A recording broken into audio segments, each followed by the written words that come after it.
आहे तुमचं माझ्या नवीन व्हिडिओमध्ये।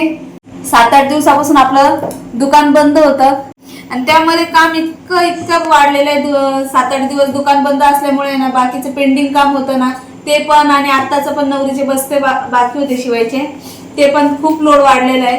आज मी खूप थकल्यासारखी दिसत असेल, कारण सकाळपासून मी 8 ब्लाऊज शिवलेत आणि हा ब्लाऊज उद्या ह्या मॅडमला जायचं उद्या लग्नाला।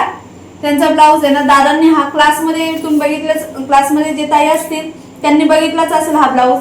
कोर्टच ब्लाऊज शिवलेला आहे, दादांनी शिकवलेला आहे।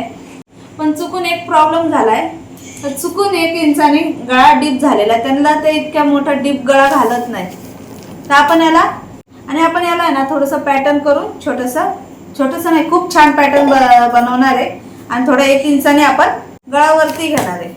तर आज मी तुम्हाला तेच सांगणार आहे की एखाद्या वेळेस जर चुकून बाय चान्स जर झाला मोठा गळा तर आपल्याला काय करायचं ते मी तुम्हाला आज दाखवणार आहे।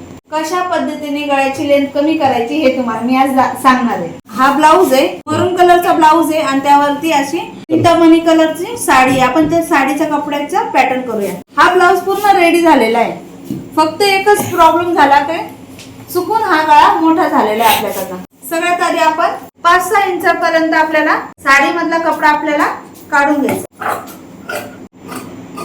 हे बघा, खूप सोपी पद्धत सांगते मी तुम्हाला। आता गळ्याची उंची पण कमी होणार आहे आणि पॅटर्न पण खूप सुंदर होणार आहे। आधी आपल्याला 4.5 बाय 4.5चा बॉक्स तयार करून घ्यायचा। त्यानंतर आपल्याला 4.5 बाय 4.5चा बॉक्स तयार करून घेतला का मग असा सर्कल तयार करायचा। त्यानंतर आपल्याला असं सर्कल तयार करून घ्यायचं आहे आणि त्यानंतर आपल्याला असं कट करून घ्यायचं आहे आणि आपल्याला साडीच्या कपड्यावरती चिटकवून घ्यायचं। त्यानंतर असं कट करून घ्यायचंय। त्यानंतर आपल्याला हे साडीच्या कपड्यावरती चिटकवून घ्यायचंय। हे बघा, हे आता आपण चिटकवून घेतलेलं आहे। आता आपल्याला याला अस्तर लावून पलटी करून घ्यायचंय। ब्लाऊजचा गळा जर डीप झाला तर हा पॅटर्न खूप सुंदर आहे, खूप सोपा पण आहे आणि खूप सुंदर पण आहे। तुम्ही जर तुमच्याकडनं जर झाला असं तर तुम्ही नक्की हा पॅटर्न करून बघा एकदा। हे बघा, आपल्याला ह्या पद्धतीने पलटी करून घ्यायचं अस्तर लावून। आता याला लेस लावायची।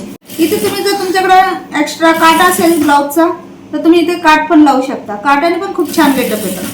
आपल्याला गळ्याची उंची पण कमी करायची आहे आणि पॅटर्न पण खूप सुंदर झालं पाहिजे। आपल्याला गळ्यानुसार ऍडजस्ट करायचं आहे पाहिजे। मला 1 इंच एक्स्ट्रा वाढवायची होती, त्यामुळे मी 1 इंचावर मार्किंग करून मी इथे टिप मारून घेणार आहे। आता मला 1 इंच गळा वरती घ्यायचा आहे, त्यामुळे मी 1 इंचावरती अशी मार्किंग करून घेणार आहे। त्यानंतर आपल्याला ब्लाऊजचं सेंटर घ्यायचं आहे।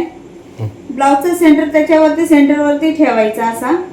बघा, मी 1 इंचाने गळा वाढवलेला इथनं आणि ह्या पद्धतीने आपल्याला ठेवून घ्यायचं मेजरमेंट काढून। त्याच्यानंतर त्याला असे पिन लावून व्यवस्थित करून घ्यायचं आणि त्यानंतर आपल्याला असं स्टिच करून घ्यायचं, शिवून घ्यायचं। त्यानंतर तुम्हाला हवा असेल तर राऊंड गळ्याला वरतून पण लेस लावू शकता तुम्ही, ते पण खूप छान दिसतं। आता आपण 1 इंचाने लेंथ पण वाढवलेली आहे, त्याच्यानंतर पॅटर्न पण खूप सुंदर झालेलं आहे। त्यानंतर तुम्ही इथे लेस पण लावू शकता किंवा फुल बनवून इथे फुल पण लावू शकता आणि बटन पण लावू शकता, तुम्हाला जे आवडेल ते लावू शकता। आपण याला आता लेस लावून घेऊ। आता दादांची खूप घाई चालू झाली, दादांची क्लासेसची वेळ झाली। आता ना खूप उशीर झाला, 9 वाजलेला। हे बघा, आपल्या गळ्याची उंची पण ती कमी झालेली, ती पण 1 इंचाने वाढलेली आहे आणि पॅटर्न पण बघा किती सुंदर झालेला आहे। गोल राऊंड मध्ये लेस वगैरे लावून किती छान पॅटर्न झालेला आहे बघा। तुम्हाला आवडला असेल तर नक्की तुम्ही एकदा ट्राय करून बघा।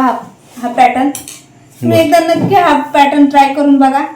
चला, आता खूप उशीर झालेला आहे, आता 9 वाजून गेलेले आहेत, 9, 9:15 झालेले आहेत। दादांचे पण क्लासेस चालू झालेत। आता मला जाऊन आता जेवण बनवायचंय। तुम्हाला हा जर व्हिडिओ आवडला असेल तर मला नक्की कमेंट मध्ये नक्की सांगा। हा बघा किती सुंदर ब्लाऊज झालेला आहे। चला, आता आपण जेवण बनवूया, तोपर्यंत बाय।